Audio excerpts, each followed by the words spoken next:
என்னுடைய வீவர்ஸ் அனைவருக்கும் அன்பான வணக்கம். Welcome to Abhi relax time. Morning எந்திரிக்கும் போதே இப்படி ஒரு அழகு.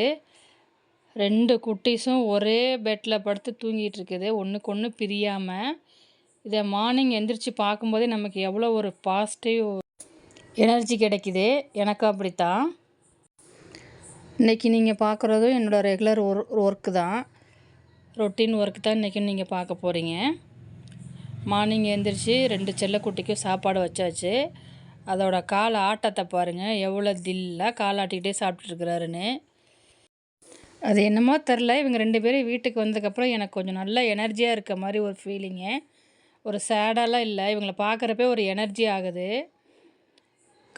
மார்னிங் எந்திரிச்சு பெட்டெல்லாம் களைஞ்சிருந்தது, எல்லாத்தையும் எடுத்து அழகாக நீட்டாக அரேஞ்ச் பண்ணி வச்சுட்டு கிச்சன் வரதுக்கே கொஞ்சம் 1/2 hour ஆயிடுச்சு.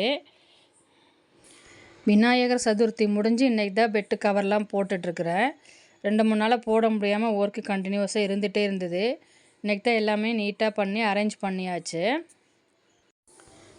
மார்னிங்கில் ஃபஸ்ட்டு பெட்ரூமை நீட் பண்ணிட்டாலே நமக்கு ஒரு புது எனர்ஜி கிடைக்கும். நீட்டாக இருந்தால் அழகாக இருக்கும் பெட்ரூமும். ஆனால் தினமும் அதை செய்ய முடியறதில்ல. இன்றைக்கி எனக்கு டைம் இருந்தது, அதனால் நீட்டாக செஞ்சாச்சு. பெட் கவரில் டக் பண்ணி தலகாணிக்கெலாம் உர போட்டு கம்ப்ளீட்டாக நீட் பண்ணியாச்சு. நீங்கள் எப்படி நான் அரேஞ்ச் பண்ணியிருக்கேங்கிறத கமெண்டில் சொல்லுங்கள். ஃபஸ்ட்டு பாப்பாவுக்கு கடலை ஊற வச்சாச்சு, ஈவினிங் ஸ்நாக்ஸ் கொடுத்து விடுறதுக்கு. இன்றைக்கி சிம்பிளான சமையல் செஞ்சிடலான்னு சொல்லிட்டு உருளைக்கிழங்கு குக்கரில் வேக வச்சு எடுத்துட்டேன். இன்றைக்கி திருப்பூர் பிரியாணி அப்படின்னு சொல்லுவாங்க. அப்படின்னா அரிசியும் பருப்பும் சாதம் தான். திருப்பூரில் அது ரொம்ப ஃபேமஸான சாப்பாடு. நம்ம பிரியாணி நம்ம என்ன ரேஞ்சுக்கு சொல்லுவோமோ அது மாதிரி திருப்பூர்காரங்களுக்கு இந்த அரிசியும் பருப்பும் ரொம்ப ரொம்ப ரொம்ப ஃபேவரேட்டு. இன்றைக்கி அதுதான் நான் செய்ய போகிறேன். என்னோடய பொண்ணுக்கும் ரொம்ப பிடிக்கும் இந்த அரிசியும் பருப்பு சாப்பாடு. நம்மளோட சேனலை புதுசாக பார்க்குறீங்க அப்படின்னா மறக்காமல் சப்ஸ்கிரைப் பண்ணி வச்சுக்கோங்க. அப்போ தான் நம்ம போடுற ஒவ்வொரு வீடியோவும் உங்களுக்கு உடனே நோட்டிஃபிகேஷனில் வரும். நான் போடுற வீடியோ உங்களுக்கு பிடிச்சிருந்தது அப்படின்னா லைக் பண்ணுங்கள், கமெண்ட் பண்ணுங்கள், மறக்காமல் ஃப்ரெண்ட்ஸுக்கெல்லாம் ஷேர் பண்ணுங்கள். இன்றைக்கி கொஞ்சம் சீக்கிரமே எந்திரிச்சதுனால காலையிலேயே பாப்பா கிளம்புறக்குள்ளவே எல்லாமே ரெடி ஆயிடுச்சு. டின்னரும் ரெடி ஆயிடுச்சு, லஞ்சும் ரெடி ஆயிடுச்சு. சிம்பிள் சாப்பாடுங்கிறங்காட்டியும் எல்லாமே கையிலேயே பாப்பா கொடுத்து விட்டுட்டேன். அரிசியும் பருப்பு சாப்பாடு உங்களுக்கு ரெசிப்பியாக வேணும்னா கமெண்டில் சொல்லுங்கள், நான் அதை ரெசிப்பியாக ஷேர் பண்ணி விடுறேன். ரொம்ப ஃபேவரட்டான சாப்பாடு அது அரிசியும் பருப்பும். செய்கிறதுக்கும் 10 minutes போதும். ரொம்ப சிம்பிளான ரெசிபி தான். குறைவான பொருட்களை வச்சு டக்குன்னு செஞ்சிடலாம். ஈவினிங் ஸ்நாக்ஸ்க்கு கடலை கொடுத்துடலான்னு சொல்லிட்டு அதையுமே வேக வச்சு எடுத்தாச்சு. இன்றைக்கி இதுக்கு ஒரு தாளிப்பை போட்டு கொடுத்து விட்டுட்டேன். பொண்ணை கிளப்புனதுக்கப்புறம் தான் எனக்கு நிறைய வேலை இருந்தது. வீடு வாசல்லாம் கூட்டிகிட்டு கிச்சன்லாம் நீட் பண்ணிவிட்டு மிஷின் போட வேண்டியிருந்தது. மிஷின் போட்டாச்சு. அடுத்தது நம்ம சாப்பாடு ரெடி பண்ணி வச்சுட்டு கிளம்பலாம், அப்போ தான் அதுக்கு லஞ்சுக்கு கரெக்டாக இருக்கும்னு சொல்லிட்டு ப்ரிப்பேர் பண்ணிகிட்ருக்கிறேன். பொண்ணு போனதுக்கப்புறம் தான் எனக்கு ஒர்க்கே நிறையா இருந்தது. வீடெல்லாம் க்ளீன் பண்ணியாச்சு, கிச்சன் டேப்லாம் க்ளீன் பண்ணியாச்சு, பாத்திரம் தேய்ச்சாச்சு, மிஷின் போட வேண்டியிருந்தது, அதையும் போட்டாச்சு. சோட்டுக்கும் சோனாவுக்கும் சாப்பாடு கொடுக்கணும், அதுதான் இப்போ நான் சரலாக கலக்கிட்டுருக்கிறேன்.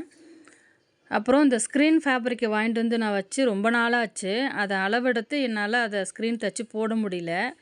இன்றைக்கி சீக்கிரமே ஒர்க் எல்லாம் முடிஞ்சதுனால அதை அளவெடுத்து தைச்சிடலான்னு சொல்லிவிட்டு இன்றைக்கி அவங்கக்கிட்ட கொஞ்சம் ஹெல்ப் கேட்டேன். அவங்க அளவு வச்சு கட் பண்ணி கொடுத்தாங்க. தைச்சி நான் நாளைக்கு கொண்டு வந்து போடணும். அப்புறம் உங்களுக்கெலாம் இன்னொரு விஷயம் சொல்கிறேன். நான் இப்போது ஹேர் ஆயில் பிஸ்னஸ் நான் ஸ்டார்ட் பண்ணியிருக்கேன். ஆஃபீஸ்லேயும் கேட்டாங்க ஹேர் ஆயில், நான் அவங்களுக்கு தான் இப்போ நான் எடுத்துகிட்ருக்கிறேன். என்னோடய வண்டியை சர்வீஸ்க்கு விட்டுருந்தனால இன்றைக்கி நான் பஸ்ஸில் போகிற மாதிரி ஆயிடுச்சு ஆஃபீஸ்க்கு. எவ்வளோ க்ரௌடு பாருங்கள், காலையில் ரொம்ப பிஸியாக இருக்குது பஸ் ஸ்டாண்டே. இன்றைக்கி தான் நான் பஸ்ஸில் போகிறதுமே ரொம்ப ஜாலியாக தாங்க இருக்குது.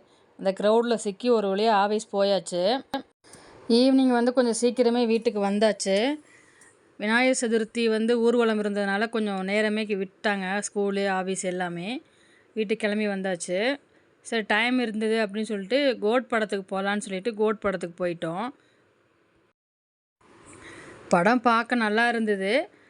அன்எக்ஸ்பெக்டடாக விஜயகாந்த் சார் வந்தது என்னால் ரொம்ப சந்தோஷமாக இருந்தது. ரொம்ப நாளைக்கு அப்புறம் அவரை பார்க்குறது ஸ்க்ரீனில். எனக்கு விஜயகாந்த்னா ரொம்ப பிடிக்கும். அவரை எதிர்பார்க்காம ஸ்க்ரீனில் பார்க்கவும் எனக்கு ரொம்ப அழுதுட்டேன். எங்கள் பொண்ணு ஏம்மா அழுகுறீங்க ஏம்மா அழுகுறீங்கன்னு கேட்டாங்க. எனக்கு என்ன எதுக்குன்னே தெரில ஏன் அழுதேன்னு ரொம்ப அழுதுட்டேன் நான் ஸ்க்ரீனை பார்த்தோன்னே விஜயகாந்த் சாரை பார்த்துட்டு. ரொம்ப நாளைக்கு அப்புறம் நான் மூவி போயிருக்கோம். பிளான்லாம் எதுவும் பண்ணாமல் திடீர்னு கிளம்பி போயாச்சு. நல்லா ஜாலியாக இருந்தது. பாப்கார்ன்லாம் வாங்கி சாப்பிட்டுட்டு நல்லா என்ஜாய் பண்ணிட்டு வந்தாச்சு.